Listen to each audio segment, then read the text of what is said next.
بسم اللہ الرحمن الرحیم۔ السلام علیکم سامعین، یہ کاشان بصیرت کا آڈیو بک سیکشن ہے اور ہم یہاں پر یہ وہ جگہ ہے جہاں پر ہم چہارد معصومین علیہ السلام کے حوالے سے آج کل ایک بہت مستند کتاب جس کا نام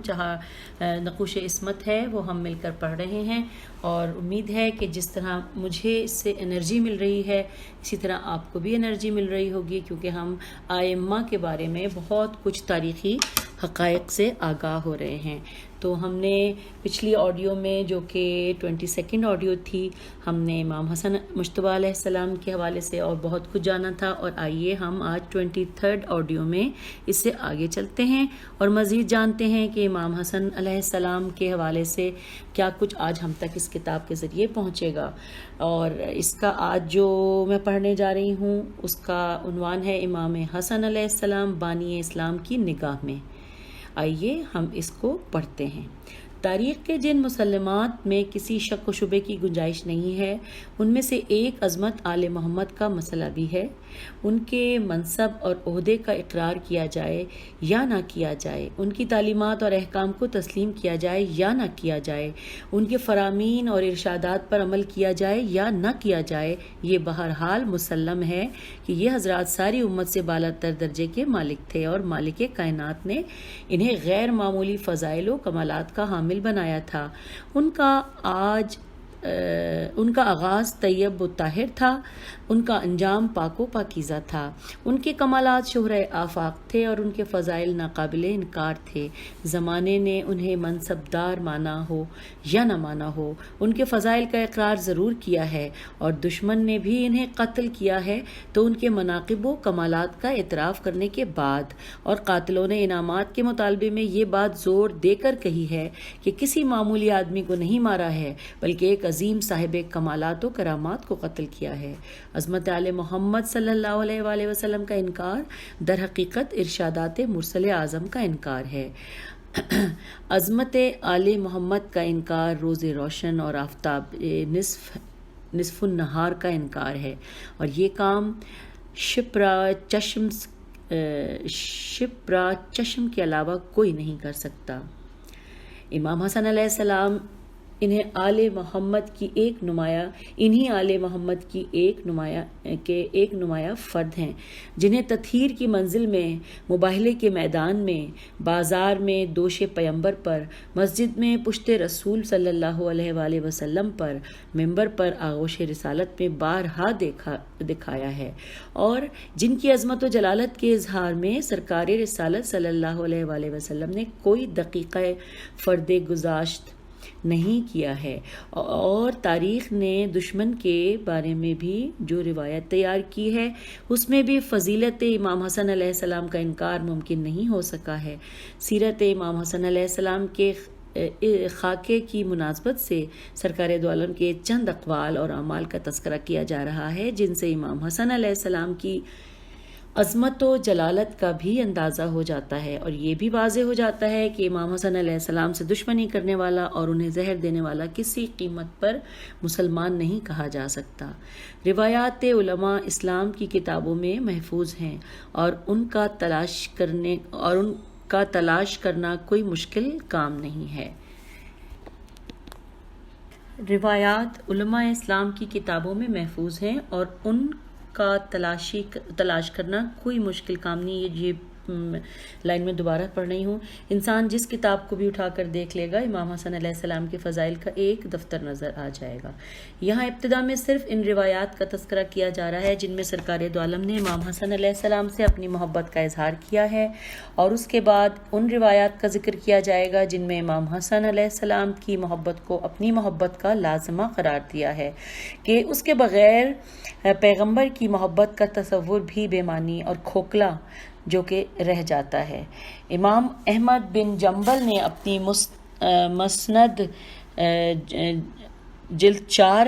صفحہ 93 پر معاویہ سے یہ روایت کی ہے کہ میں نے رسول اکرم صلی اللہ علیہ وآلہ وسلم کو حسن علیہ السلام کی زبان اور ان کے لبوں کو چوستے دیکھا ہے، اور خدا ایسی زبان یا ایسے لبوں پر ہرگز عذاب نہیں کر سکتا ہے جنہیں رسول اکرم صلی اللہ علیہ وآلہ وسلم نے چوسا ہو۔ اس حدیث کو محب الدین طبری نے ذخائر العقبہ صفحہ نمبر 126 میں، علامہ خوارزمی نے مقتل الحسین صفحہ نمبر 105 میں، اور علامہ ذہبی نے سیرہ اعلام النبلا جلد 4 صفحہ 2 میں، علامہ ذہبی ہی نے تاریخ الاسلام جلد 2 صفحہ 252 میں، ابن کثیر نے البدایۃ والنہایہ جلد 8 صفحہ نمبر 36 میں، اور ملا علی متقی نے منتخب کنز الاعمال بحاشیہ مسند جلد 5 صفحہ نمبر 103 میں، اور علامہ باکثیر حضرمی نے وسیلۃ المعال صفحہ 168 میں نقل کیا ہے۔ اب سوال صرف یہ ہے کہ جس شخص نے اس حدیث کو بیان کیا ہے اس نے خود اس کے مفہوم اور معنی پر کیوں غور نہیں کیا ہے، اور خیال کیوں نہیں کیا کہ اگر امام حسن علیہ السلام کی عظمت و جلالت یہ ہے تو انہیں زہر دلوانے والے کے عذاب الہی سے بچنے کا راستہ کیا ہوگا؟ اور یہی دراصل میرے اس دعوے کی دلیل ہے کہ عظمت امام حسن علیہ السلام کا اقرار ان کے قاتلوں نے بھی کیا ہے، اور یہ بات اس قدر واضح تھی کہ کسی سے اس کا انکار ممکن نہیں ہو سکا۔ نمبر 2، دوسرا پوائنٹ ہے، ابو ہریرہ راوی ہیں کہ رسول اکرم صلی اللہ علیہ وآلہ وسلم اپنی زبان امام حسن علیہ السلام کے دہن میں دے دیا کرتے تھے اور بچہ ان کی زبان کو چوسا کرتا تھا۔ اس روایت کو حافظ ابو محمد عبداللہ محمد بن جعفر بن حبان اصفہانی نے اخلاق النبی و آدابہ کے صفحہ نمبر 90 پر، اور ابن اسیر نے النہائیہ جلد 1 صفحہ نمبر 21 پر، ابن حجر نے صواعق محرقات صفحہ نمبر 126 پر، سیوطی نے تاریخ الخلفاء صفحہ نمبر 73 پر، علامہ محمد طاہر صدیقی ہندی نے مجمع بحر الانوار جلد 1 صفحہ نمبر 124 پر، علامہ امرتسری نے ارحج المطالب صفحہ نمبر 169 پر درج کیا ہے، اور اسے ہر مسلمان کو تسلیم کرنا ہوگا جو ابو ہریرہ کی صداقت پر اعتماد رکھتا ہے اور ان کے بیانات کو اسلامی احکام اور مسائل کے بارے میں سند جانتا ہے۔ نمبر 3، ابو ہریرہ ہی سے نقل کیا گیا ہے کہ انہوں نے امام حسن علیہ السلام کو دیکھ کر فرمایا کہ میں نے رسول اکرم کو آپ کے شکم مبارک کو بوسہ دیتے ہوئے دیکھا ہے، لہٰذا آپ اپنا پیراہن بلند کریں کہ میں شکم اقدس کو بوسہ دوں۔ اس روایت کو علامہ حاکم نشاپوری نے مستدرک جلد 4 صفحہ 168 پر نقل کیا ہے، اور اسے بخاری اور مسلم کے شرائط کی بنیاد پر صحیح بھی قرار دیا ہے۔ اس کے علاوہ علامہ طبرانی نے معجم کبیر صفحہ 130، ابو بکر شافعی نے تاریخ بغداد جلد 9 صفحہ نمبر 95، خوارزمی نے مقتل الحسین صفحہ 100، محب الدین طبری نے ذخائر العقبہ صفحہ نمبر 126، ابن منظور مصری نے لسان العرب جلد 9 صفحہ نمبر 354، علامہ ذہبی نے تلخیص المستدرک جلد نمبر 3 صفحہ 168، اور سیرہ اعلام النبلا جلد 3 صفحہ نمبر 172، نور الدین ہاشمی نے مجمع الزوائد جلد 9 صفحہ نمبر 177، علامہ زرندی نے نظم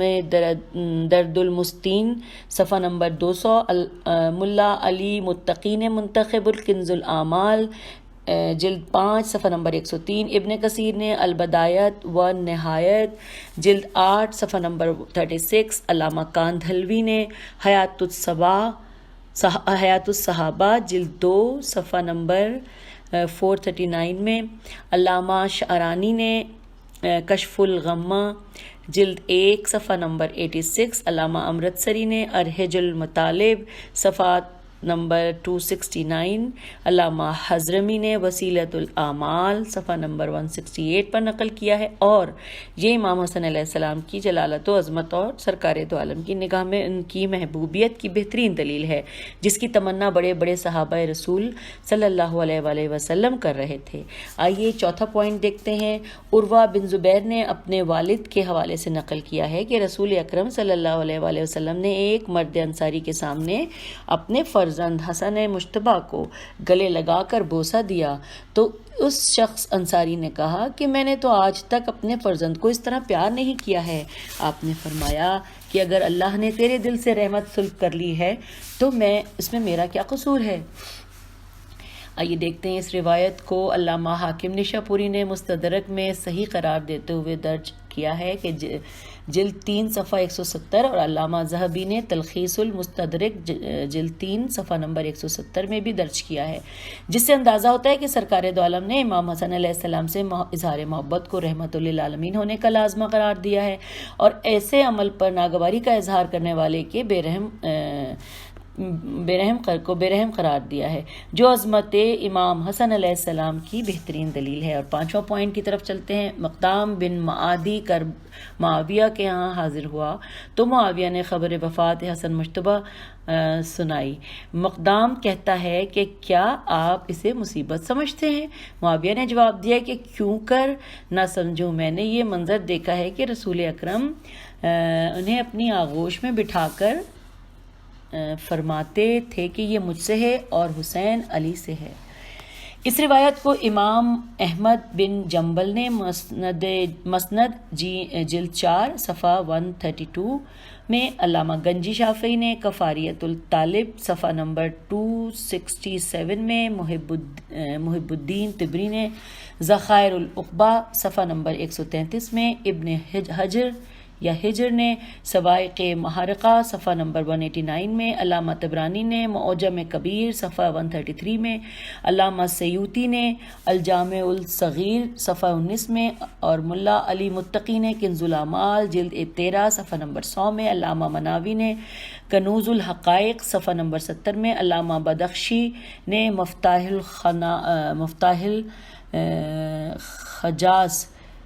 یہی لگتا ہے 113 میں، علامہ حضرمی نے وسیلۃ المعال صفحہ 165 میں درج کیا ہے۔ اور اس سے زیادہ اندازہ ہوتا ہے کہ امام حسن علیہ السلام اور سرکار دو عالم میں کیا رشتہ اور تعلق تھا، اور اس کا اعتراف معاویہ کو بھی تھا۔ والفضل ما شہدت بہ الاعداء۔ اس مضمون کی اور بھی بے شمار روایات ہیں جن سے سرکار دو عالم کی شدت محبت کا اندازہ ہوتا ہے، جن کی تفصیلات کے لیے ملحقات احقاق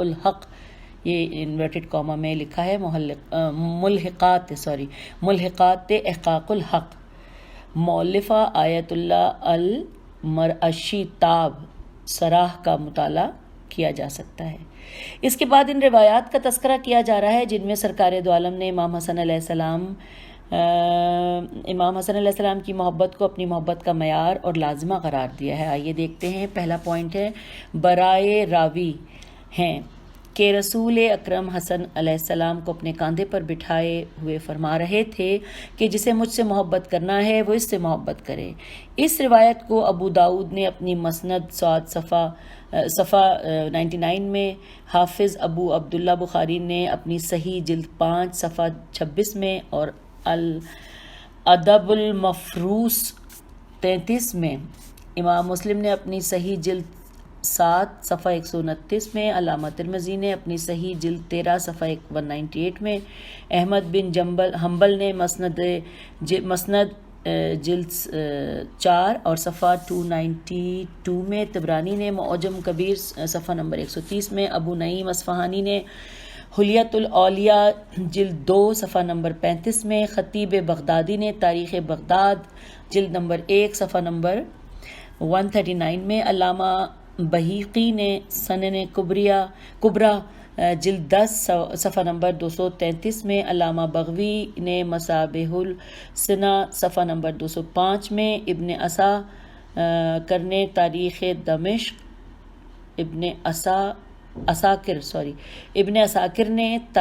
دمشق جلد نمبر 4 صفحہ نمبر 202 میں، ابن اسیر نے اسد الغابہ جلد 2 صفحہ نمبر 13 میں، علامہ گنجی نے کفایت الطالب صفحہ نمبر 196 میں،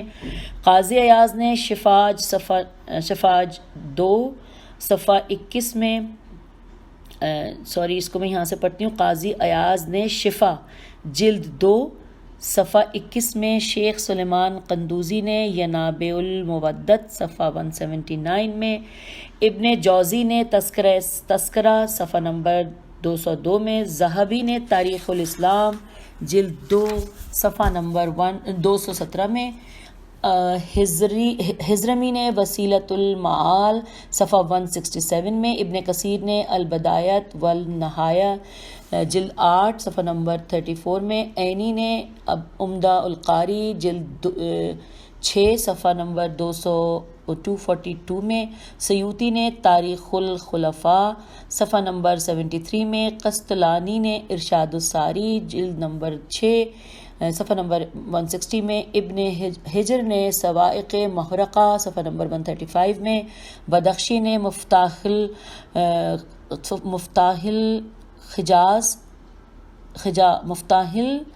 النجاح ہونا چاہیے تھا صفحہ نمبر 115 میں، اور علامہ بنہائی نے الشرف المعبد صفحہ نمبر 60 میں، امرتسری نے ارہج المطالب صفحہ نمبر 268 میں درج کیا ہے۔ اور اگلی ہے نمبر 2 ہے ابو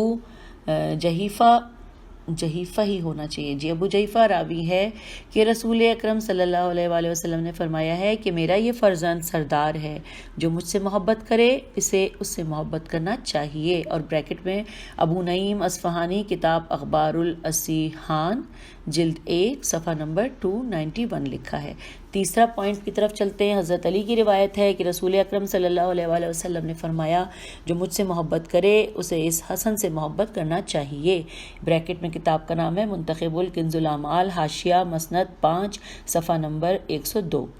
چوتھا پوائنٹ ہے ازدنشو، یہ ذرا مشکل ہے، میں دوبارہ پڑھتی ہوں، ازدشنویہ کا ایک شخص راوی ہے کہ سرکار صلی اللہ علیہ وآلہ وسلم نے فرمایا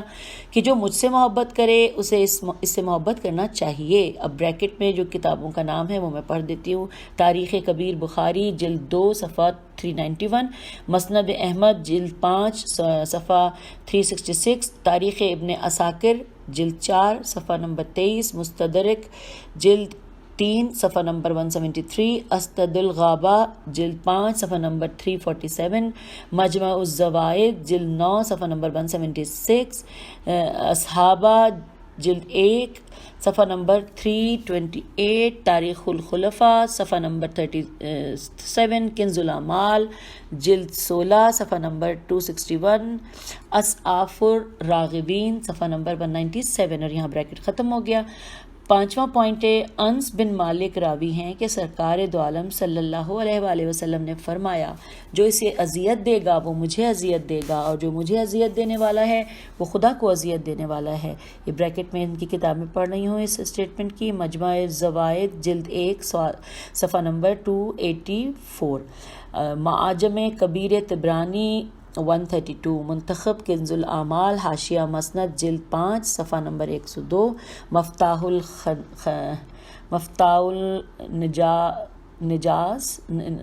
النجاح صفحہ نمبر 115، ارجاء المطالب صفحہ نمبر 269۔ ان روایات سے صاف اندازہ ہوتا ہے کہ سرکار دو عالم کی نگاہ میں امام حسن علیہ السلام کی عظمت و جلالت کیا ہے، اور امام حسن علیہ السلام سے محبت نہ کرنے والے اور انہیں اذیت دینے والے کے بارے میں سرکار کا نظریہ کیا ہے۔ رب کریم سے التماس ہے کہ امت اسلامیہ کو توفیق دے کہ جس کا کلمہ پڑھا ہے اسی کے ارشادات و افکار کا اتباع کرے، اور اپنے پاس سے محبت اور نفرت کے میزان و معیار نہ کریں۔ والسلام علی من اتبع الہدی۔ اور یہ یہاں پر اس والے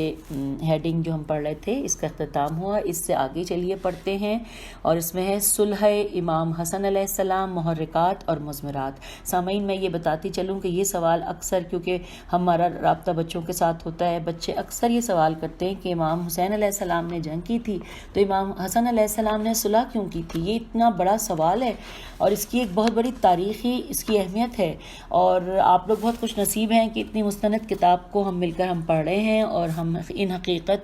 تمام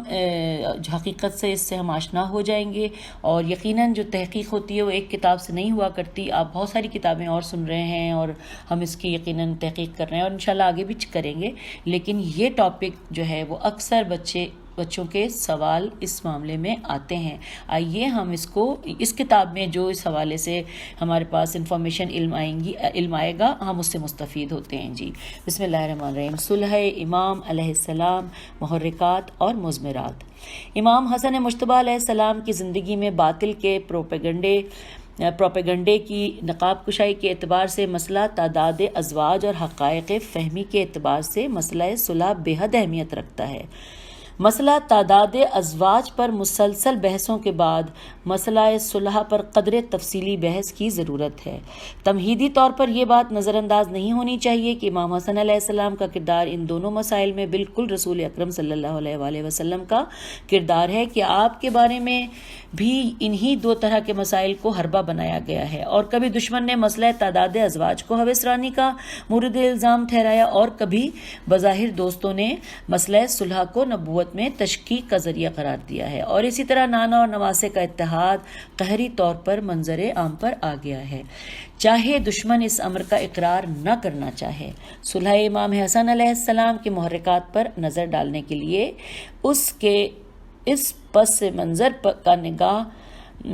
کا نگاہ میں رکھنا ضروری ہوگا جو اس صلح کی پشت پر کام کر رہا ہے، جس کی صورت حال یہ ہے کہ 21 رمضان سن 40 کو امیر المومنین کی شہادت اور ان کے دفن و کفن کے بعد امام حسن علیہ السلام نے مسلمانوں کے مجمع سے خطاب کرتے ہوئے ایک مختصر مگر انتہائی جامع خطبہ پڑھا۔ آئیے ہم وہ خطبہ اب پڑھتے ہیں۔ بہت مختصر ہے لیکن بہت جامع ہے، انورٹڈ کاما میں ہے۔ اب میں آغاز کرتی ہوں۔ بسم اللہ الرحمن الرحیم۔ اللہ مجھ سے کوئی غلطی ہو تو مجھے معاف فرما۔ بسم اللہ الرحمن الرحیم۔ ایھا الناس، آج کی شب اس شخص نے انتقال فرمایا ہے جس پر عمل و کردار کے اعتبار سے نہ پہلے والے سبقت لے گئے اور نہ بعد والے وہاں تک پہنچ سکتے ہیں۔ وہ مرد میدان جہاد میں بھیج دیتے تھے تو داہنی طرف جبرائیل اور بائیں طرف میکائیل ہوتے تھے، اور اس وقت تک واپس نہ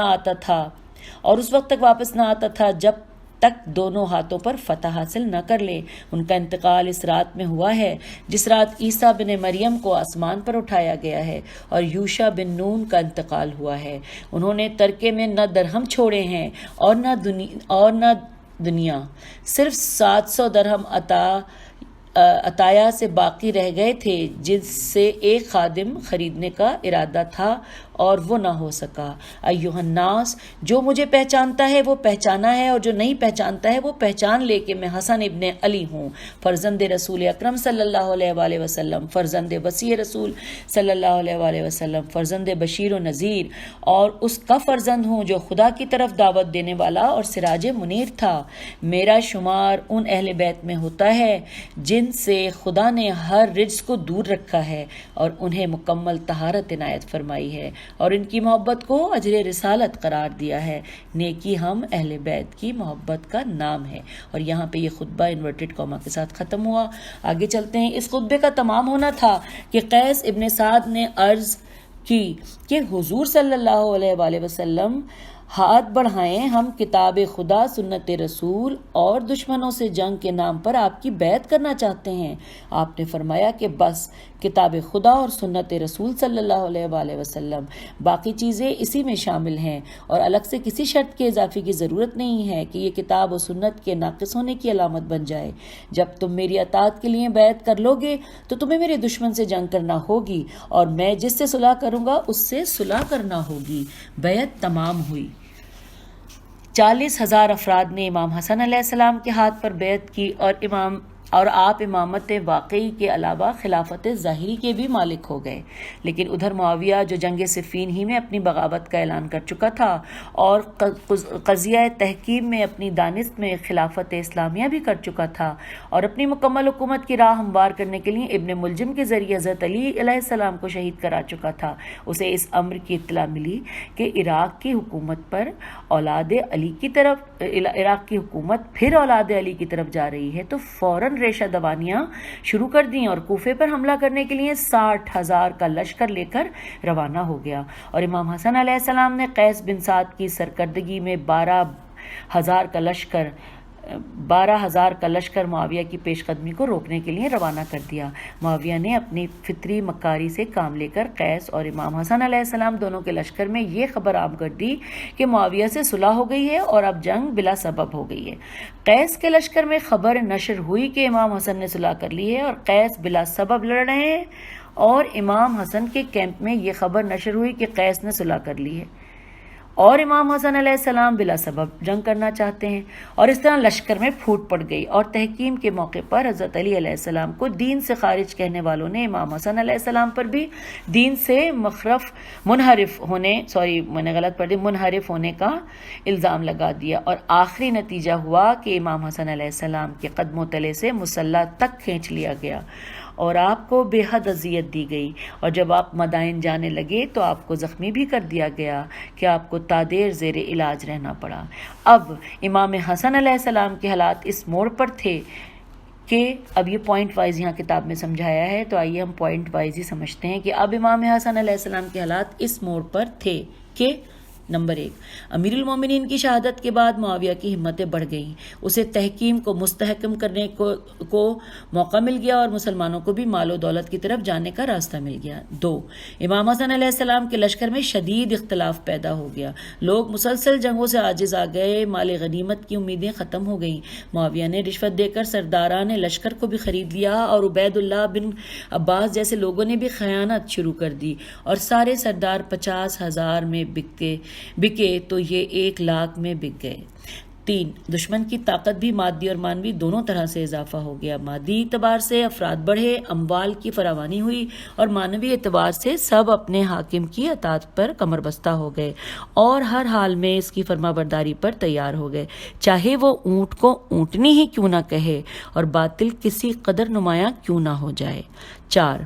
مدائن میں پیش آنے والے حادثات اور ساتھیوں کی طرف سے کسی طرح کی کارروائی نہ ہونے کی بنا پر صورتحال اور سنگین ہو گئی اور مقابلے کے امکانات بالکل ختم ہو گئے۔ 5، مسلمانوں کے خون کی حفاظت کی ذمہ داری بہرحال حاکم پر عائد ہوتی ہے اور اسے اس وقت تک جہاد کا حق نہیں ہوتا ہے جب تک فتح یقینی نہ ہو جائے یا قربانی دین کے حق میں مفید نہ ہو جائے۔ امام حسن علیہ السلام کے لیے ظاہری فتح کا تو کوئی امکان نہ تھا، قربانی کی بھی کوئی افادیت نہ تھی کہ صرف چند مخلصین باقی رہ گئے ہیں، ان کی زندگی کا بھی خاتمہ ہو جائے گا اور حقیقی اسلام کا کوئی نام لینے والا بھی نہ رہ جائے گا۔ اور سب سے بڑی بات یہ ہے کہ خود معاویہ بھی ان تمام مکاریوں کے باوجود یہ سوچ رہا تھا کہ حسن بن علی علیہ السلام کو جھکا لینا ممکن نہیں ہے اور ان کی موافقت کے بغیر اپنی حکومت کی کوئی قیمت نہیں ہے، چنانچہ اس نے صلح کا راستہ اختیار کیا اور بظاہر انتہائی فراغ دلی کا مظاہرہ کرتے ہوئے سادہ کاغذ بھیج دیا کہ ہم آپ کے شرائط پر صلح کرنے کے لیے تیار ہیں۔ اب امام حسن علیہ السلام کے سامنے چند مسائل آ گئے۔ ایک، صلح کا انکار کر دیں تو اسلامی تعلیمات کی خلاف ورزی ہوگی، اور صلح پر آمادہ ہو جائیں تو لشکر میں مزید ہنگامہ ہو جائے گا۔ چنانچہ آپ نے مسئلے کو ساتھیوں کے سامنے رکھا کہ اب میں جہاد کے لیے آمادہ ہوں تو میں اب بھی جہاد کے لیے آمادہ ہو تو میں حجت تمام کے لیے جہاد کرنے پر تیار ہوں، لیکن اگر تم ہی لوگ زندگی چاہتے ہو تو میں کس کے ساتھ جہاد کروں گا؟ لشکر نے مکمل طور پر البقاء کا نعرہ لگا دیا، اور آپ نے دیکھ لیا کہ میرے بارے میں جد بزرگوار رسول اکرم صلی اللہ علیہ وآلہ وسلم نے جس صلح کا ذکر فرمایا ہے اس کا وقت آ گیا ہے۔ چنانچہ آپ نے صلح کی منظوری دے دی اور حسب ذیل شرائط لکھ کر بھیج دیے۔ اچھا، اب سامعین یہ جو شرائط ہیں آئیے ہم اب ان کو بھی پڑھ لیتے ہیں، اور اس میں انہوں نے آگے کتابوں کے بھی کچھ حوالے دیے ہوئے ہیں، لیکن چلیے آئیے ہم پڑھتے ہیں۔ حسب ذیل شرائط لکھ کر بھیج دی۔ 1، حکومت معاویہ کے ہاتھ میں رہے گی بشرطے کہ وہ کتاب خدا اور سنت رسول پر عمل کرے، یہ بریکٹ میں ابن ابی الحدید لکھا ہوا ہے۔ 2، معاویہ کو کسی کو ولی عہد نامزد کرنے کا حق نہ ہوگا، یہ بریکٹ میں اصحاب الامامہ والیاست لکھا ہے۔ 3 اہل عراق کے لیے عمومی طور پر امن و امان کا حصول ہوگا، یہ بریکٹ میں احیوت الحیوان لکھا ہے۔ 4 معاویہ اپنے کو امیر المومنین نہ کہے گا، یہ بریکٹ میں تذکرہ خواص الامت لکھا ہے۔ یہ ساری کتابوں کے بریکٹ میں نام ہیں جہاں حوالے ہیں۔ 5 معاویہ کے پاس شہادتوں کا قیام نہ ہوگا، بریکٹ میں ایان الشیعہ لکھا ہے۔ 6 سب علی علیہ السلام کا سلسلہ بند کر دیا جائے گا، یہ سب علی پتہ نہیں، یہ لکھا تو یہی ہے، ان بریکٹ ہے شرح نہج البلاغہ، لیکن میں اس پوائنٹ کو پہلے ایک دفعہ چیک کرتی ہوں پھر آپ کو بتاتی ہوں۔ جی سامعین میں نے چیک کیا، یہ سب علی ہے، بے پہ تشدید ہے، سب علی کا سلسلہ بند کر دیا جائے گا، یہ شرح نہج البلاغہ سے لیا گیا ہے۔ نمبر 7 ہے ہر صاحب حق کو اس کا حق دیا جائے گا، یہ مناقب میں سے اس کی بریکٹ میں لکھا گیا ہے آگے۔ نمبر 8 ہے شیعوں کے لیے عمومی طور سے امن و امان رہے گا، یہ بریکٹ میں تبری لکھا ہوا ہے۔ نمبر 9 ہے اہواز کا خراج جمل و صفین کے مقتولین کی اولاد کو دیا جائے گا، یہ ان بریکٹ الامامۃ الولیاست ہے۔ نمبر 10 ہے بیت المال کوفہ امام حسن علیہ السلام کے قبضے میں رہے گا، یہ بریکٹ میں تاریخ دول الاسلام ہے۔ 11 معاویہ سالانہ 10 لاکھ درہم ادا کرے گا، یہ بریکٹ میں جوہرۃ الکلام ہے۔ نمبر 12 ہے 12ویں شرط ہے امام حسن علیہ السلام اور اہل بیت کے خانوادے کو کسی طرح کی اذیت نہ دی جائے گی، یہ ان بریکٹ بہار ہے۔ یہ 12 شرائط تھیں۔ ظاہر ہے کہ مذکورہ بالا حالات کے پیش نظر جب صلح کی پیشکش کی جائے اور اس طرح کی شرائط پر رضامندی کا اظہار کیا جائے تو جنگجو افراد کے علاوہ کسی کے لیے جنگ و جدال کا جواز نہیں رہ جاتا ہے، اور ہر انصاف پسند انسان کا فرض بن جاتا ہے کہ وہ صلح پر آمادگی کا اظہار کر دے، چاہے اس صلح کا انجام کچھ بھی کیوں نہ ہو۔ پھر صلح کو نظر انداز کر دینے میں دین و دنیا دونوں فساد تھا۔ دنیاوی اعتبار سے سوائے اصحاب با وفا اور اہل خاندان کے قتل عام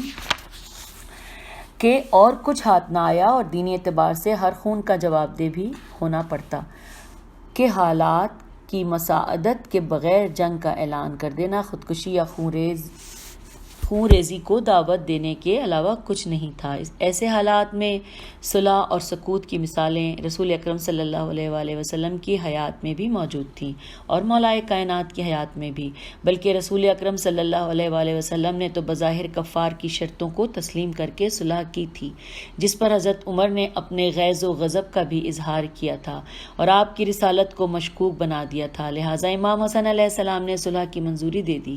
اس کے بعد امام حسین علیہ السلام کی جنگ کا معاملہ اس سے بالکل مختلف تھا کہ آپ کے سامنے صلح کا کوئی ذکر نہیں آیا، بلکہ یزید نے آپ سے براہ راست بیعت کا مطالبہ کیا، جس کا مطلب ہی دین کی تباہی اور بربادی تھا، اور ایسی صورت میں جہاد واجب ہو جاتا ہے، ورنہ امام حسن علیہ السلام کی زندگی میں اور امام